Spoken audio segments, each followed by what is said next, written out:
pounds in a day. Wow, that's too fast. That baby's growing too fast.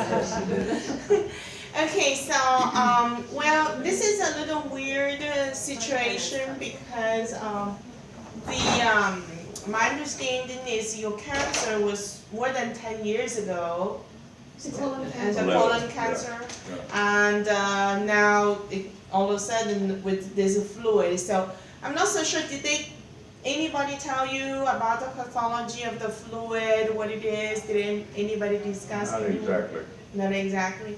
So I talked with the pathologist, and that looks like the fluid has tumor cells in there. Okay.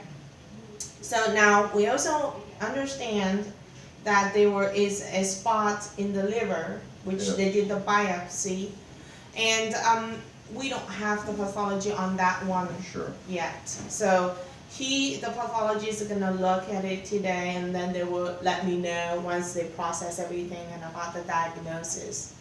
Now, this is kind of interesting is that if you have quite a few like multiple lesions in the liver and stuff, I would say maybe this is all from the 10 years ago, like, the cancer back then, and, now it's back in the different spots. The interesting thing is that it is one spot in the liver. So, is this a fluid with the cancer cells, those from that whatever is in the liver, or it is like two different things, like, this liver lesion is separate from whatever they find in the fluid. And what is that in the fluid? Is it from the 10 years ago, the colon? So let me ask one question. So when you were treated in MD Anderson, so I know that you had a chemo radiation, right? Before the surgery. But not at MD Anderson. I was at Park Plaza. Oh, Park Plaza, okay, right here. And I had a radiation, Who Howard Minsk. He was a little older then, he may have Yes, been probably. retired. But he was Probably excellent. I mean, he Right. reduced it to nothing. So they did that first. It was right at the verge. Uh-huh. They did that first, and then I took the chemo, and then they took it, and then they operated. Mm-hmm. But they cut it open all the way down. They found nothing in any of the surrounding Mm-hmm. places. And by that time, it had gone from about that big to about this big. Little, so you worked very well. Yeah, but they took out the rectum and the sigmoid, or part of it. Mm-hmm. And so that was out, and then hooked it back up. And for Right. a while, about 3 months, I had a bag on the Right, side. right. Then Soma. stoma. Soma. Yeah. And so that's been it. And as this fluid began building up, I was getting shortness of breath. Mm-hmm.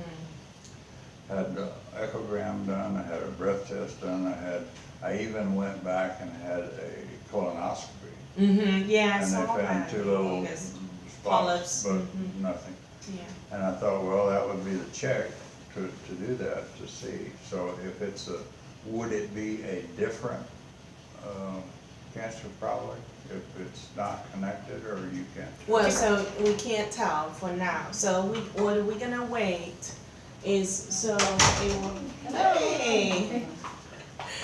So what it would give us more information is actually the tissue from the liver, and because if that is from the liver, if that tissue, it tells us, okay, well, it looks like, because they do some chemistry staining and all that, and it will be, usually it will be different, like differentiate differently, if it's from the liver cell itself, or is it from the bile duct, the tubes in the liver, or is it this tumor actually in the liver is actually from the colon. So they will you're look trying to different. determine whether, so you still don't know for sure if it's primary or secondary for the liver? So it could Absolutely. be something from the colon Right. that was not picked up in a colonoscopy? Can you have colon cancer if your colonoscopy is clear? So that's a very interesting question. So there could be several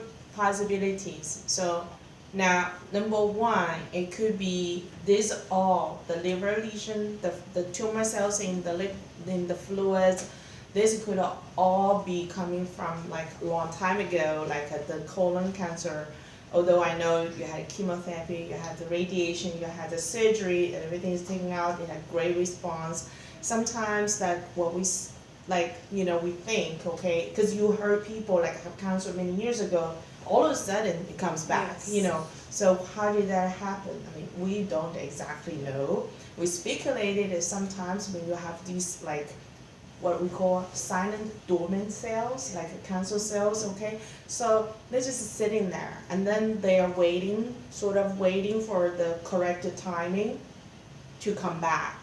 So now they probably just decide we're gonna come back, you know, and so then because of all the, you know, your body change and all the things, we still try to understand that. So Sure. so this could be also, that's one of the possibilities. This could be like, you know, whatever the dormant cells left before, you know, and then now it's started growing. They said when they operated, there were no evidence of anything in the Right, lymph, in the right. lymph gland. Right. Anywhere around it. Right, so, yeah, so I'm not saying that they didn't do a good surgery or they left No. something. It's sometimes it's like, even for 1 cell, 2 cells, it's So her impossible s- for you to see. Right, so her son had leukemia, and so we understand that now they treat all the areas because those cells that traveled all through the blood could be in It's like a your flea in the liver or carpet. something, you have to He's catch still everything. going through treatment because they just wanna catch it, they don't know Want where to it is. Yeah, make sure yeah. they catch anything. That's why I that's explained it to around. my friends, it's like a flea in the carpet, you can't see it, but you know the ones right Yeah, there. exactly, so now we have a better technology actually for the PET scan and all that, but it's only gonna pick up something, like, you know, like you can see, right? Right. So you couldn't see And it they- for the so So would that few have stayed in cells. the fluid, so could cells from It his could prior be- thing have stayed in his Yeah, body it fluids? could be like a deposit because you have the membranes covering the colon and the intestines in there. It could be like 1 or 2 cells or a couple of cells just, you know, seated in one of the, you know, the membrane and then, you know, now started being active and then just, you know, secrete all these small little molecules Sure. making the fluids and all that. So it could be that. I mean, it's just a speculation. Sure. You know, it might be like that. So this is one possibility. Uh-huh. There's another possibility is could be this of 2 different things. Could this be liver lesion is actually something else, and then the fluid is from like 10 years ago, like because of the colon cancer it started reactivating, and like I said, it's seated in the membrane and then, you know, producing the fluids. But then in the meantime, this one in the liver, it's just accidentally we picked it up because we're doing the CAT scan, you saw it, but then it hasn't caused any trouble yet. So it could be 2 different things, right? So that's another possibility. Another possibility is could be these 2 is that fluid is because whatever is happening in that the liver spot, that spot in the Yeah. liver causing also, you know, the fluid and spread to the membrane in the belly. So those all could be possibilities, you know. So but we're just waiting for that. I Yeah. talked with the pathologist and then they have the tissue, the biopsy tissue, he's gonna look at it and, you know, just try to tell him the story and then tell him what I wanna know. So It's a hopefully I can process. get a good It's a answer. process. Well, if they Yeah. release me today, where do I come? You don't have to stay here for the result, and I can definitely I don't know where do you want us to follow you at the Baylor Clinic? We have a very good GI team, like, you know, the GI oncology team. Me, myself, I'm doing mainly my clinical research